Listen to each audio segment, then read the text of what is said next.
Hey everyone, this is Wayne, and before we jump into today's program, I want to let you know that we're brought to you by our friends over at Creating a Masterpiece. At creatingamasterpiece.com, you'll see the incredible array of really trainings and support and teachings that they offer for our kids to really develop and awaken picture smarts in our kids, but even like body smarts. They have a lot of different art projects that you can do, whether it's painting, like drawing, even sculpting.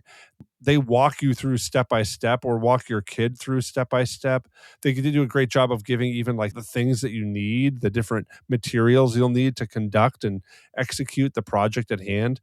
And they do it really from a faith based perspective, a Christian perspective. They're some of our dearest friends as we travel around the country and encourage other families. And we are so thankful that they join us in the ministry of Celebrate Kids by sponsoring the podcast. I want to encourage you to go to creatingamasterpiece.com. Again, that's creatingamasterpiece.com for more. Now let's turn to Dr. Kathy Cook.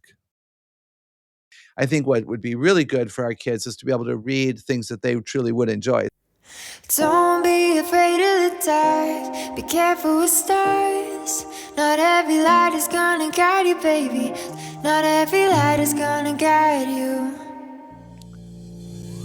So, Dr. Kathy, today on the Celebrate Kids podcast, in this daily segment, Facing the Dark, I'm going to bring it back to the 90s. I don't know, maybe even the 80s.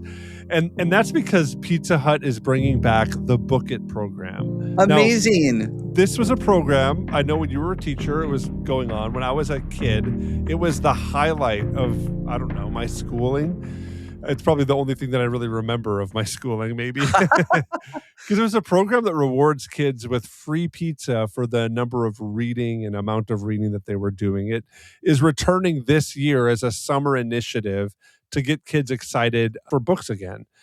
Now, on the surface, it is pretty simple. Kids read books, they earn rewards, they stay engaged in reading over the summer months. But I want to open this up and maybe challenge some of my younger years, Dr. Kathy, and even what this program does, because it really does reward kids and tries to get them to read more, to be engaged and stay with vocabulary and comprehension through some incentives. And I wonder, as we look at this, are programs like Book It, these things that use rewards to motivate reading, are they good? I mean, should parents incentivize our kids rather than just working to have our kids develop a genuine love for reading or a genuine love for learning? I want my kids to love learning and reading, but I wonder if some of these programs maybe undermine some of that push. Should we lean into them and use them? What do you think? There could be some undermining that goes on where kids in the summer will read and earn a pizza, and then the Book It program ends, and then like, well, now why would I read? So there is a possibility that it would backfire. However, for a lot of kids, it's going to be a good thing. Now, I would say this: if your kids are reading and they love to read and they're super highly motivated, then you don't have to introduce this to them unless you would really benefit from them getting a free pizza. Then feel free. The chances are good that if a kid really loves to read and it's become a part of their quiet, it's a part of their routine, they're probably going to keep doing that. And the motivation for the pizza will probably be just an added fun. Or I bet there'll be kids who earn their rewards and never stop by to get the pizza because it isn't about the pizza. It's about the fact that they do love that books take them to a place they can't go to accept in their mind. So I wouldn't worry about that. I do think that the parents conversation is good. Like when you go to Pizza Hut and your three kids get the pizza, then talk about the books. Well, what's your favorite part of the book that you read that just earned you that pizza? So you just earned 10 points or whatever, and you got a free pizza. We're excited about that. We're so happy you're reading. What's your favorite book that you read during this week? So I think talk about it and let them know that you are excited, because reading does take them places. Learning to read is significant because then you can read the Bible on your own. Learning to read matters because you read to learn the whole rest of your life. So let's not forget that. I love that, Dr. Kathy. I don't know if our listeners have some of the same dynamics that we have in our family, but there are realities in our family. We've got 8 kids, so there's any number of personalities and dynamics inside of things, especially because they're my kids. So there's reality, though. Some of our kids love reading. They just think that this is the coolest, and they have books going on all the time. I've got another son that doesn't really care for it. He doesn't like reading, and even when I incentivize it, he's like, "No, I'm okay. I don't need that thing. I don't need pizza. Like, I don't know. I don't need heat in my room." Like, they're to that point, right? "I just really don't need to read, dad." What do we do with kids like that? Because reading, like you kind of insinuated, reading is life. It gives Yeah. different things, but there's also things like comprehension, vocabulary, understanding a storyline that enable you as you grow older. You take those skills and you actually use them outside of the book, right? You read a Yes. situation, you comprehend what somebody's saying. There's muscles that are being built in reading, but some of our kids don't like to do it. So, what do we do with that? Well, we read anyway. In my opinion, they would be required to read even if they don't like it, because reading is essential for academic excellence, and your kids are gonna be in school a long time.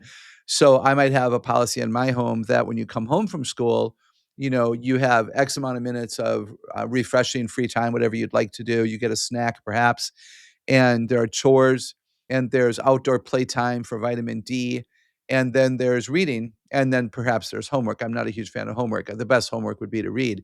I think what would be really good for our kids is to be able to read things that they truly would enjoy. So if you know that your son enjoys mysteries, then talk to the children's librarian and see if you can find some new mysteries that he might really enjoy. If your kid is interested in motorcycles because his uncle just got one, go to the Honda dealership in town, get all the motorcycle flyers, and let him read about motorcycles, or find a book where the motorcycle is quote unquote the main character. Those things are good. Interest drives excellence, interest drives competence, interest drives abilities. So I think those are some things that I would watch for. And I would also read with, especially when it's a boy. The dad has to be a reader. And I don't say this to put pressure on you or any of our dads and grandfathers who are listening, but there is research that says that more boys are resistant than girls. And sometimes it's because boys don't see their dads reading. They see their dads on their screens. They might see their dads watching, a basketball playoff game, and more power to you if you do that. They might see their dad, having a cup of coffee with a good friend or with their wife, but they don't see them read. So let your son see you read and get excited about what you're reading, and then read with him every other page. Read to him, have him read to you, etc. So your engagement, your emotional connection can go a far way of encouraging the kids to like reading. Dr. Kathy, the dynamic of what you're talking about is really like building relationship through reading. That's Yeah. kind of what I'm picking up here. I don't know if our listeners kind of feel the same thing. And what you're trying to do, I think, is help us understand that reading is a relational experience. Mhm. It's something that we really are driven to have better connection with others, better connection with the world, because we can imagine it in different ways. How do we like take that? You gave some examples of how we can do that as dads and even moms, to read in front of our kids. Are there other things that we should be considering here as we look at really building a muscle or a habit for reading? Are there other things that we can consider here as we really look to have reading be something that we love and is part of our family dynamic? I think so. I think for children, especially the younger kids, sit side by side. You could actually put a young child on your lap. Obviously, that would be great if you're comfortable doing that. But sit next to the kids and let them experience your joy and your connection. It's huge. One of the reasons that we should read with our kids and to our kids and not just have audiobooks is because of the emotional connection that they have in the moment, the shared experience. Because then, let's say that you read a story, no joke, like about a bunny rabbit, and then you're taking a walk with your 5-year-olds and there's a bunny rabbit. Then you can talk about, hey, there's a bunny rabbit. We just read about a bunny rabbit. And there's just shared experiences, which are great. And Wayne, I know that with your older children, like you have shared experiences with great nonfiction books, and you've been able to travel and see the world through the eyes that you have, partly because of what you've read and studied and what they've studied at the excellent school that you guys send them to. So even nonfiction has a relational component when there's shared wisdom and shared knowledge there. I like the idea of a quiet time in a home. You and I were fans of quiet. Quiet restores the soul. Quiet is essential for self-smart children. Everybody has all 8 smarts, but if you're raising a child who is very self-smart and they value their own ideas, they need quiet and peace, privacy and space. And so everybody benefits from quiet. So what if the first 20 minutes after dinner is quiet time and everybody finds a space somewhere in the house to read? The only option is to read. If you have young children, they could read with an older sibling, or they could listen to an audiobook, or they could do something that's related to vocabulary building, perhaps. But ideally, everybody's reading. And then what if we did book reports? What if we came now, not a book report that's graded, not a long, boring paragraph, but what if we each shared a paragraph out loud? Like, what if your 10-year-old read his favorite paragraph from a book out loud and the siblings were like, that book sounds fascinating? And what if your daughter wrote a poem and that's what she was working on during quiet time, and then she read the poem to her family and she was affirmed for her creative use of words? And what if you were reading something, Wayne, for your graduate work or for your work here at Celebrate Kids or for your own personal joy, and you read a paragraph and your kids are like, Daddy, there's big words in that book. I mean, I think that enhances that shared experience as well and could be so fun.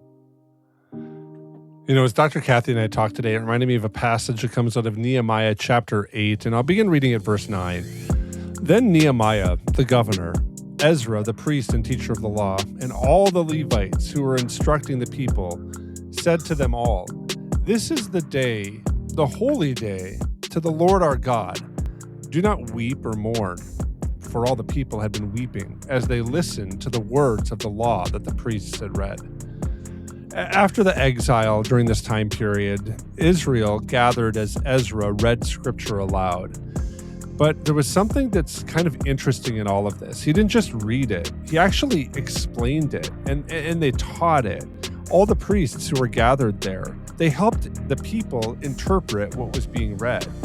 And the people responded emotionally because they finally understood it. They were weeping.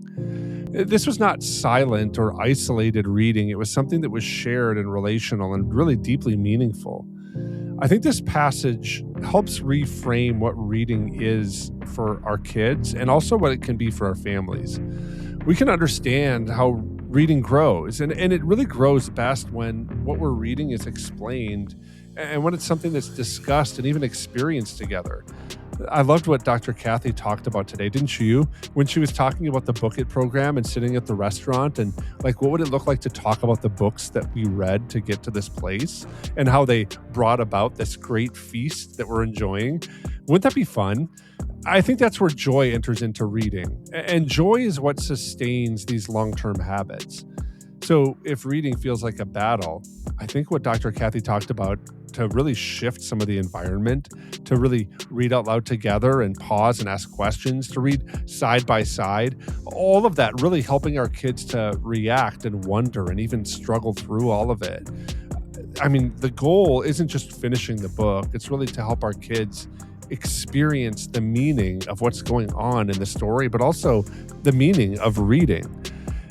That's something that I think that Dr. Kathy really highlighted so well today. Reading is relational, and it's really important for us as parents to build it, to have it be something that grows in our family, and then to have maybe a little bit of an expectant joy that we think will follow from reading. I believe that when we engage reading that way, that this joy will outlast the reward of the pizza, and it will actually be something that stays and encourages our kids way, way, way long into the future. I'm so thankful that you joined us today in the Celebrate Kids podcast, this daily segment, Facing the Dark. On behalf of Dr. Kathy Cook, my name is Wayne Stender. We're looking forward to seeing you here again tomorrow.